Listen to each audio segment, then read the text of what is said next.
भाई ने सवाल किया कि जहेज का डेफिनेशन क्या है, लड़की वाले अगर दे तो क्या लड़का वाला ले सकता है। तो आम जबान में कहूँ तो जहेज का डेफिनेशन होता भीख जो मांगी जाती है, ठीक है। अरबी जबान में इसका माना होता है तैयारी करना, लेकिन हिंदुस्तान में इसका एक ही माना होता है सिर्फ और सिर्फ, वो है भीख जो लड़के वाले अपने तरफ से मांग कर लेते हैं, या जुल्म जो लड़के वाले अपने तरफ से लड़की के बाप और उसके भाइयों पे करते हैं, या सितम या अजियत या तकलीफ जो लड़के वाले अपने तरफ से लड़की वालों पे करते हैं, इसको कहते हैं जहेज हिंदुस्तान की ज़बान में, ठीक है। इसका लेना देना कैसा है, मैं समझता हूँ जुल्म, ज़्यादती, तकलीफ देना, लोगों के हलाल माल को हराम तरीके से खाना इस्लाम हराम करार देता है। तो मैं समझता हूँ मुझे ज़्यादा तफसील में जाने की ज़रूरत नहीं। जहेज एक संगीन जुर्म और एक बहुत बड़ी लानत है जो एक समाज को बर्बाद कर देती है। हमारा समाज उसी में मुलविस है। मैं जानता हूँ आपके इलाके के बहुत सारे लोगों को जो बंगाली होते हैं, बेचारे सिर्फ लड़की की पैदाइश की वजह से सालों साल वहाँ पड़े होते गल्फ में, सिर्फ इस बच्ची के निकाह के लिए। ये कितना बड़ा जुल्म तुमने इस आदमी पे किया जो शादी करके 1 साल नहीं हुआ, अपनी बीवी को छोड़कर सालों साल 3-3, 4-4 साल गल्फ में गुजारता है सिर्फ उस बच्ची के निकाह के लिए। ये जुल्म का बदला वो नौजवान जरूर देंगे अल्लाह के पास कि उस बाप को कितनी तकलीफ पहुंचाए इसके जहेज ने। अल्लाह नहीं लेगा, अल्लाह नहीं पूछेगा। आप मजाक समझते हैं? अल्लाह के रसूल सल्लल्लाहु अलैहि वसल्लम फरमाते हैं अल्लाह रब्बुल इज्जत जालिम जो होता है उसको कभी जन्नत में नहीं डालेगा। इब्ने माजा की रिवायत है। सहाबी ने कहा जुल्म कितना? आपने सीधा कह दिया अल्लाह के रसूल कि जालिम जन्नत में नहीं जाएंगे। कितना जुल्म, मतलब कितना करे तो नहीं जाएंगे? बताइए। तो कहा पीलू की लकड़ी के बराबर, मिसवाक के बराबर भी जुल्म करोगे जन्नत में नहीं जाओगे।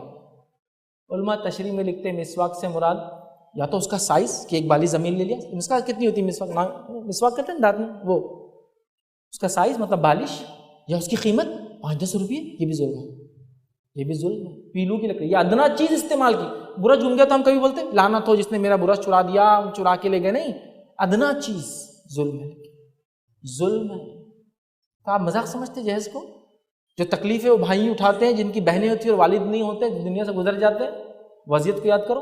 अच्छा, मुझे एक बात ये समझ में नहीं आती, जो खुद जुल्म से सितम के तहत दबाव होता है वो कैसे जहेज लेता अपने लिए? यार अपनी बहन को जहेज देते थे, जिंदगी गुजारता है, और दूसरों की बेटी से मांगते हो। तुमको शर्म नहीं आती कि जुल्म कर तुम पे होता है तो दूसरों पे भी जुल्म करते हो? क्या इस्लाम में जुल्म का बदला जुल्म है कि मेरे पे होता मैं तुम पे करूंगा, मुझे को गाली है तो मैं तुमको गाली दूंगा, मेरी चप्पल को चुरा मस्जिद में तुम्हारी चप्पल चोरी करके ले जाऊंगा? ये कोई उसूल है?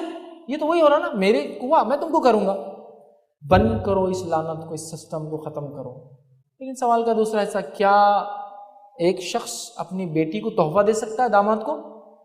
इस्लाम हुक्म देता है अपने खराबातदारों पे खर्च करने का, और दामाद भी करीबी रिश्तेदार होता है, बल्कि इन लॉ होता है। ये बेटी के निकाह की वजह से ये बेटा बन जाता है। इन लॉ कहते हैं, निस्बती बेटा है ना, जैसा साला निस्बती भाई होता है, इन लॉज बोलते हैं। मतलब बीवी का भाई होने की वजह से मेरा भी भाई होता है, साला बोलते हैं, लेकिन उसको निस्बती भाई बोलते हैं आम जबान, ठीक। तो ये निस्बती रिश्ते होते हैं। वो औरत जो सास है मेरी माँ जैसी होती है, क्योंकि अब मेरा उससे कभी निकाह नहीं होगा, चाहे मेरी बीवी को तलाक भी दे दूँ मेरा निकाह नहीं होगा उस औरत से, इसलिए कि वो उसकी बेटी के साथ मैं रह चुका हूँ। समझ रहा बात? वो आदमी जो उसका बाप होता है, मतलब लड़की का ससुर, वो बाप जैसा होता है मेरी निस्बत की वजह से, मेरी चूँकि बीवी का वो वालिद है इस वजह से, तो निस्बत। तो चूँकि इस्लाम खराबतदारों को देने का हुक्म देता है, कोई अगर ससुर देना चाहे तो दे सकता है। जो है अल्लामा सलाहुद्दीन यूसुफ जो है हफिज़हुल्लाह, वो इसके लिए कुछ कंडीशंस लिखते हैं कि क्या कंडीशंस हो। वो कंडीशन मुझे अच्छी लगी क्योंकि पुराने फुक़हा ने तो इस पर लिखा नहीं, चूँकि जब ये सब एकदम लानत वाली चीज़ें होती नहीं थी याद रखें, तो लिहाजा उन्होंने इस पर कोई फ़िक़ा लिखा नहीं। सलाहुद्दीन यूसुफ साहब लिखते हैं कि पहली शर्त ये हो कि शादी के वक्त ना दिया जाए, शादी के वक्त नहीं दे सकते अगर देना दिया तो, पहला। दूसरी कंडीशन लिखते हैं जो ज़रूरत की चीज़ है वो दी जाए, आपको जो पसंद है वो नहीं देना, जो उसको ज़रूरत है।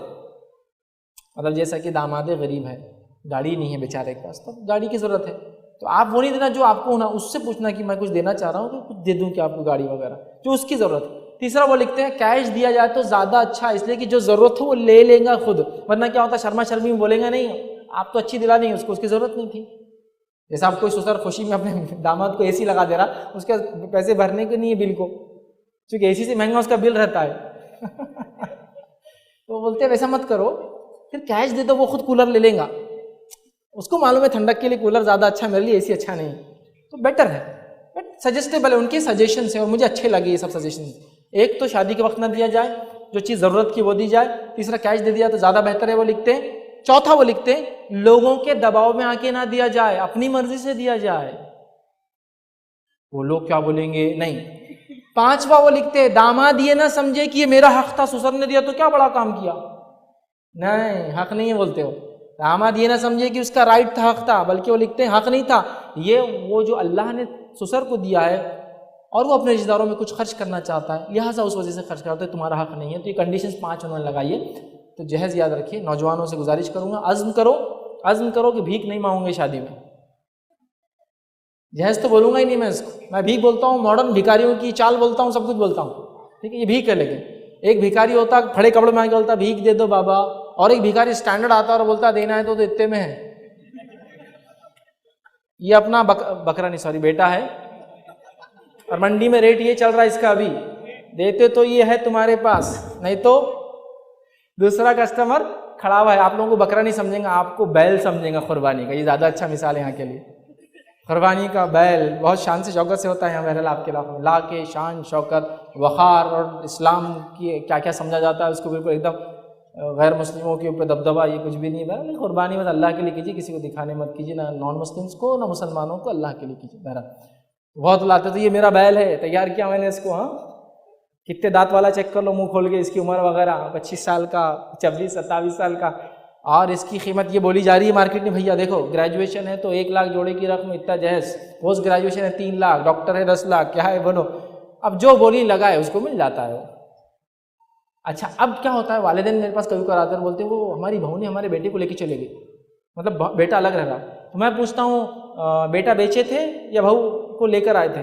ये क्या बात कर रहे, बेटा कैसा बेचेंगे, बहू को लाए थे? नहीं, बहू को जब लाए थे तो कुछ बहू से लिए थे कि हाँ लिए थे, तो फिर खरीद ली ना उसने, खरीद ली तो प्रोडक्ट लेके चलेगी साथ में। दुकान पे पैसे दे दिए तो लेके जाएंगे ना सामान साथ में आदमी, तो खरीद ली तो लेगी प्रोडक्ट साथ में, तो फिर क्या करो रहे, अब रोने की जरूरत ही नहीं। ये आपने किया आपके हाथों से। तो बहरहाल बेटा भी बड़ा शाना रहता ना, बोलता जब इतना दे सकती शादी में तो जिंदगी भर देंगी, तो वो भी निकल के जाता माँ बाप को छोड़कर। मत करो अल्लाह के लिए, मत करो ये जुल्म, मत करो ये सितम उन लोगों पर जिनके निकाह होते हैं और उसके बाद बच्ची होने की वजह से सिर्फ जहेज़ के लिए ज़िंदगियाँ अपनी बर्बाद करते हैं। हर आदमी सोच ले मुझे जहेज़ नहीं लेना, नहीं देना, खुशी से भी मत दो भैया, आदमी को खुशी से भी नहीं चाहिए। जो अल्लाह ने दिया ना, खुददार बनो, भिखारी मत बनो। जब तुम खुददार बनोगे ना तो अल्लाह ताला अता करेगा, ऐसी जगहों से अता करेगा जहाँ से सोचा भी नहीं होता। अल्लाह रब्बुल कुरान ने फरमाता है, यत्तक़िल्लाह यजअल लहु मख़रजा व यरज़ुक़हु मिन हैसु ला यहतसिब। जो अल्लाह का डर इख्तियार करता है, अल्लाह उसके लिए रास्ते निकलने के रास्ते आसान करता है और वहाँ से रोज़ी देता है जहाँ से सोचा भी नहीं होगा। निकाह करो, अल्लाह पर तवक्कुल करके, अल्लाह रिज़्क़ देगा। ये जहेज़ वहेज़ की लानतें छोड़ो, ये समाज को बर्बाद करने वाली नासूर और जो है एक बहुत ही ख़तरनाक चीज़ है। अल्लाह रब्बुल इज़्ज़त हमारी इससे हिफाजत करे और नौजवानों को तौफ़ीक़ दे कि वो बग़ैर जहेज़ के अपने निकाह करें।